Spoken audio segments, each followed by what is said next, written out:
जोरदार तालियों से स्वागत करें और आइए औपचारिक उद्घाटन करते हैं।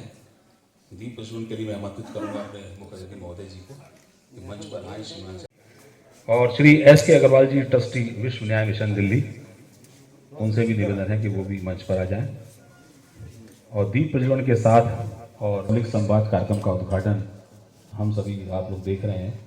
अतिथि महोदय अपने श्री कर कमलों से दीप प्रज्वलन कर रहे हैं और साथ साथ माल्यार्पण कर बिहारी जी के चित्रपट पर आज के इस सुंदर से कार्यक्रम का उद्घाटन कर रहे हैं। ओम भद्रं कर्णेभिः शृणुयाम देवा भद्रं पश्येमाक्षावरज जत्राः स्थिरैरङ्गैस्तुष्टुवांसस्तनो ब्रव्यसेमहि देवहितं जदायुः कृष्ण प्राणप्रयाण समये कफवात पित्तये कंठाविरोधन विधौ स्मरणं कुतस्ते कृष्णाय वासुदेवाय देवकी नंदनाय च नंदगोपकुमाराय। ये स्वागत व्यक्तिगत नहीं है बल्कि एलर्ट सिटीजन वेलफेयर सोसाइटी की तरफ से है और बहुत ही खुशी हो रही है आप लोगों का समर्थन देके। बहुत बहुत धन्यवाद। डेली रूट से अगर वो सब हम लोग तैयार हैं तो हम लोग पूरी तरह से सहयोग दे सकते हैं पुलिस वालों का। और बहुत मुख्य मुद्दा है जो रिक्शे वाले हैं या टेम्पो वाले हैं, उन लोगों को ट्रैफिक सेंस नहीं पता, वो ट्रैफिक रूल्स नहीं पता, तो उन लोगों को कैसे सिखाया जाए। या तो हम लोग उनके लिए कोई कैंप, वो ट्रेनिंग कैंप्स लगाएं और उनको ट्रैफिक के नियमों का पालन करना सिखाएं, क्योंकि वो लोग हॉर्न देने पर भी वो लोग नहीं हटते और सिर्फ वो स्लो व्हीकल्स की वजह से ट्रैफिक बहुत इकट्ठा हो जाता है और लाइन लगती चली जाती है।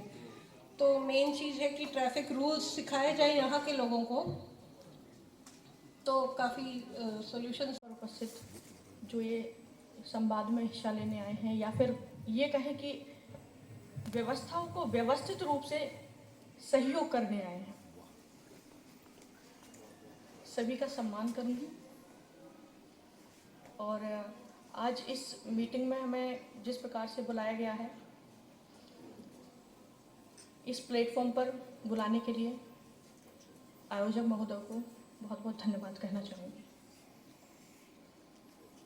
जैसा कि सर ने बताया है कि मैं थाना वृंदावन में तैनात हूँ और महिलाओं की सुरक्षा और बालिकाओं की सुरक्षा हेतु जो महिला उत्पीड़न की संख्या जिस प्रकार से आज बढ़ रही है और बालिकाएं सुरक्षित नहीं हैं, स्कूल जाती हैं तब भी घबराती हैं, घर में भी रह के भी घबराती हैं, सभी को ध्यान में रखते हुए माननीय सीएम महोदय के द्वारा जो गाइडलाइन जारी हुए हैं या जो व्यवस्थाएं हुई हैं, उनको हमारा कर्तव्य ये है उनके लिए जागरूकता फैलाएं और यही हमारा उद्देश्य है आज यहाँ आप लोगों को इसके बारे में बताने के लिए। एंटी रोमियो का मतलब आप सभी लोग जानते हैं, जैसे कि एंटीवायरस होता है ऐसे एंटी रोमियो होते हैं। एंटी रोमियो की श्रेणी में ऐसे लोगों को रखा जाता है जो महिला या लड़की की बिना मर्जी के उनका पीछा करें या उनका मानसिक शोषण करें, किसी प्रकार से भी शोषण करें।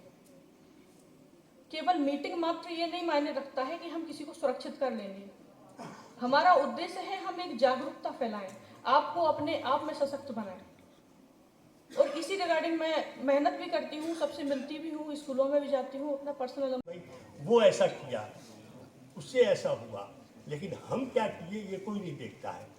आज जैसे ये पुलिस पब्लिक संवाद है, ये कई बार हमारे सुप्रीम कोर्ट में भी आ चुका है। विश्व न्याय मिशन की ओर से भी नीरज जी को मालूम है, हम 2014 या 15 में ये दिए थे, जो हर कोई कहता है ह्यूमन राइट्स के बारे में, चूँकि इस पर हमारी किताबें आई हैं, जिस पर चीफ जस्टिस का सम्मान भी हमको मिला है।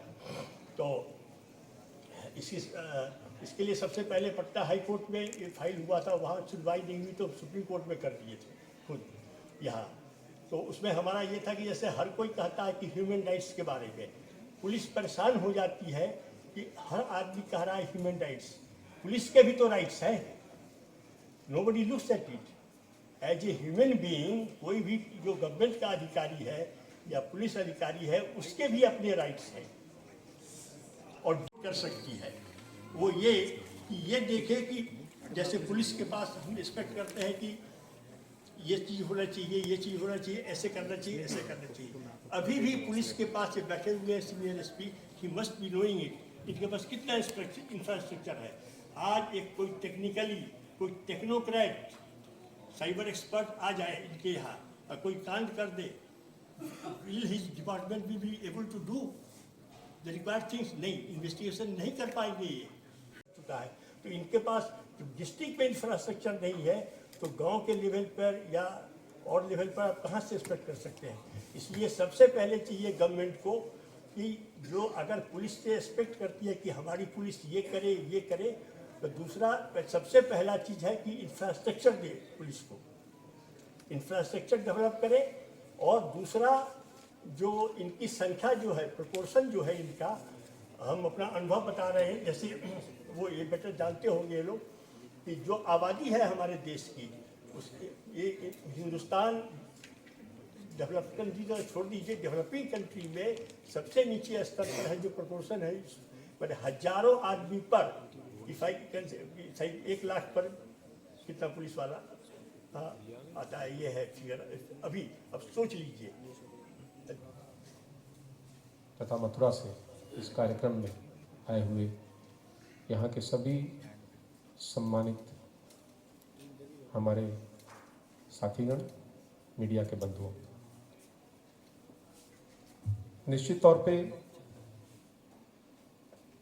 एक तय चीज़ है कि पुलिसिंग कभी भी आइसोलेशन में नहीं हो सकती।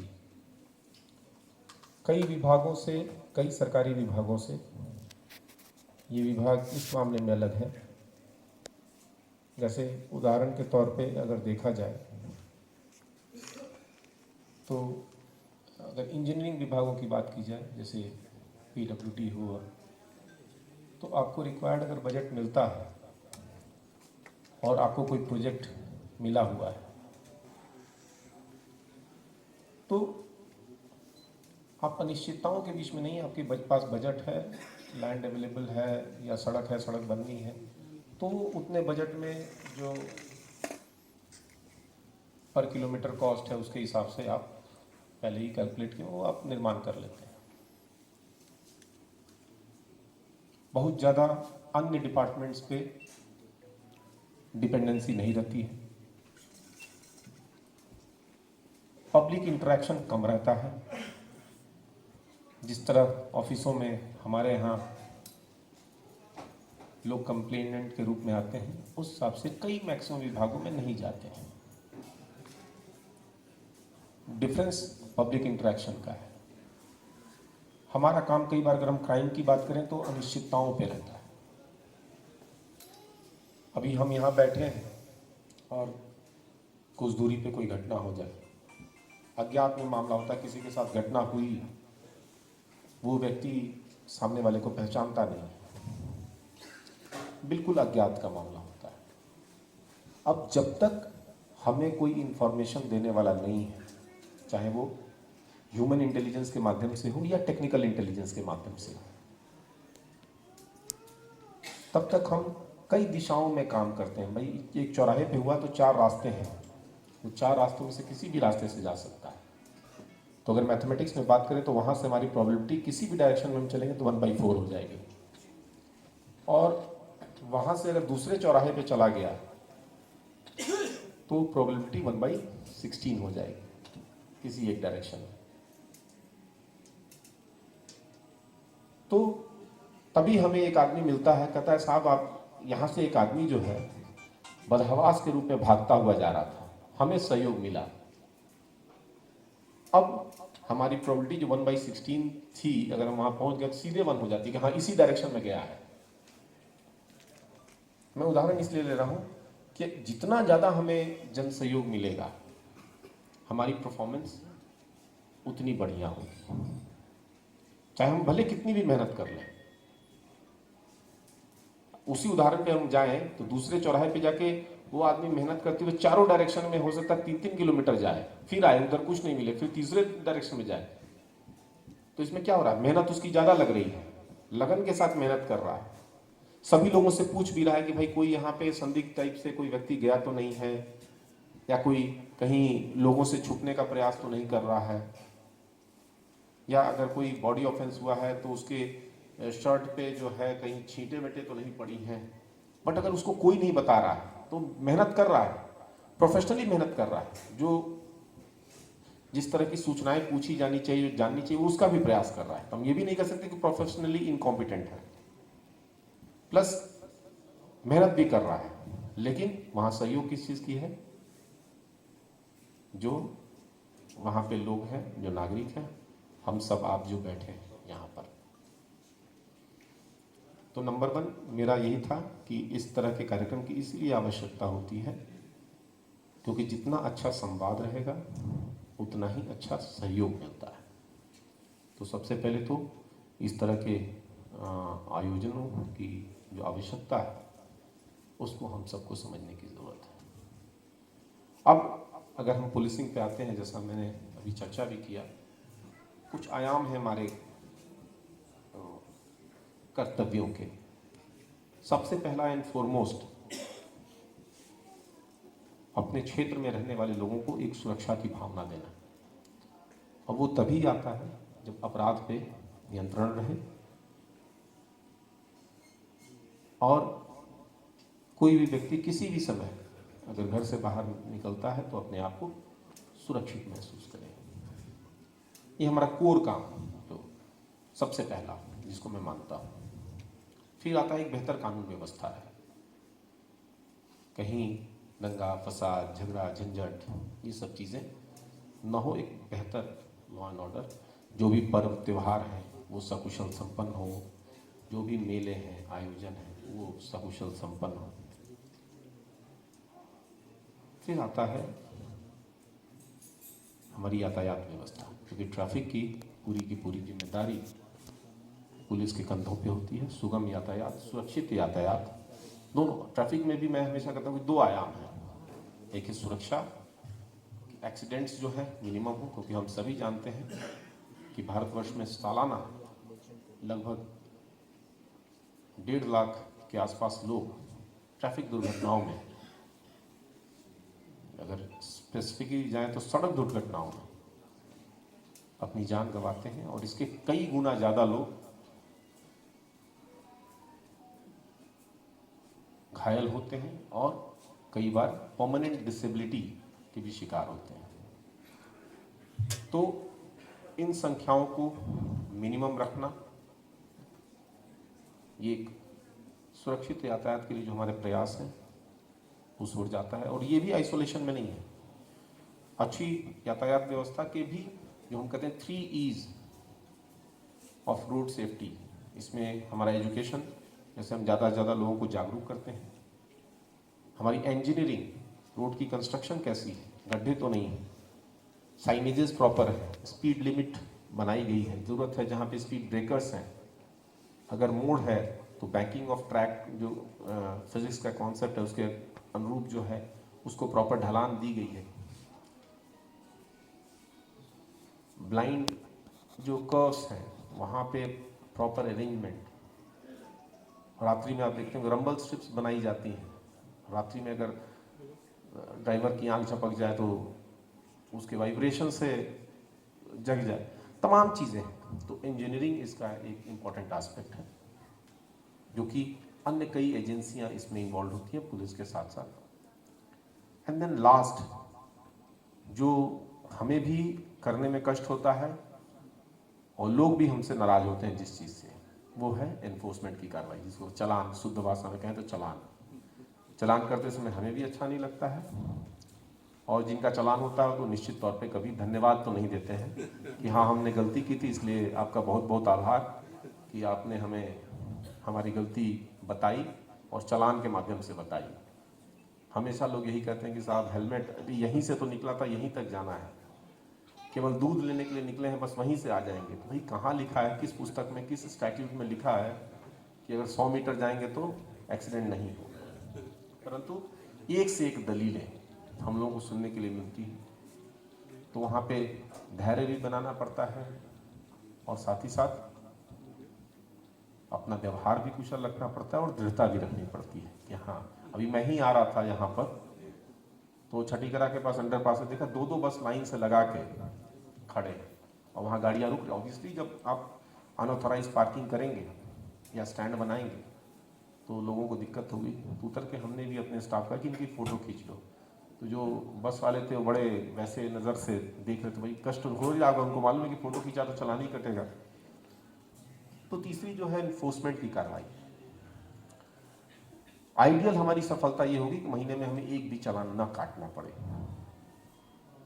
हमारे लिए आइडियल कंडीशन वो होगी, और 0 एक्सीडेंट। तो इस ओर हमारी सफलता तभी संभव होगी जब नियमों का पालन, ट्रैफिक के नियमों का पालन हम सभी करें। क्यों मैं इस भूमिका के साथ आ रहा हूं? क्योंकि आज हम यहाँ बैठे हैं तो हाँ, एक चीज़ और, ट्रैफिक के साथ एक और बहुत महत्वपूर्ण चीज़ होती है कि एक ऐसी चीज़ है जिससे हर व्यक्ति प्रभावित होता है। अगर कोई आपराधिक घटना होती है तो व्यक्ति प्रभावित होता है, जिसके साथ ये घटना होती है उसके रिलेटिव प्रभावित हो, इमीडिएट जिसको अब इस पर डायरेक्ट असर होता है। हाँ, एक असुरक्षा की भाव सभी में जाता है, लेकिन डायरेक्ट जो प्रभावित होता है वो जिसके साथ घटना होती है वो होता है। अच्छे यातायात से, अच्छी परसेप्शन अच्छे यातायात से क्रिएट होता है। हम ही किसी शहर में अगर जाएं और वहाँ हमें जाम न झेलना पड़े तो मैं यही समझूंगा कि वहाँ की व्यवस्थाएं अच्छी है। तो हमेशा मैं अपनी टीम को कहता हूँ कि देखिए, यातायात ऐसी चीज़ है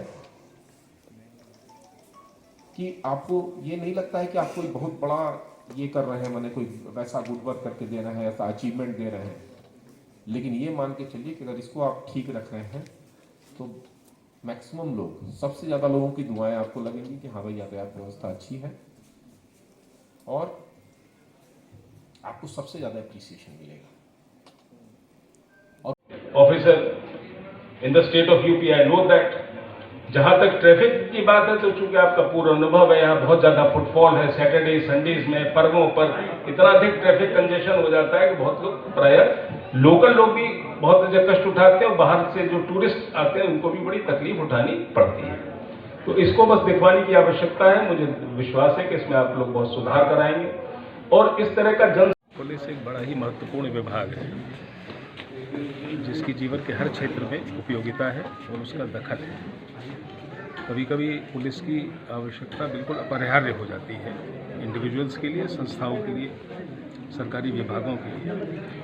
तो पुलिस और जनता में समन्वय स्थापित रहना ये बहुत आवश्यक है। और ये अलर्ट वेलफेयर सोसाइटी के अध्यक्ष नीरज सिंह ने जो ये कार्यक्रम आज आयोजित किया है, ये बहुत अच्छी और सार्थक पहल है।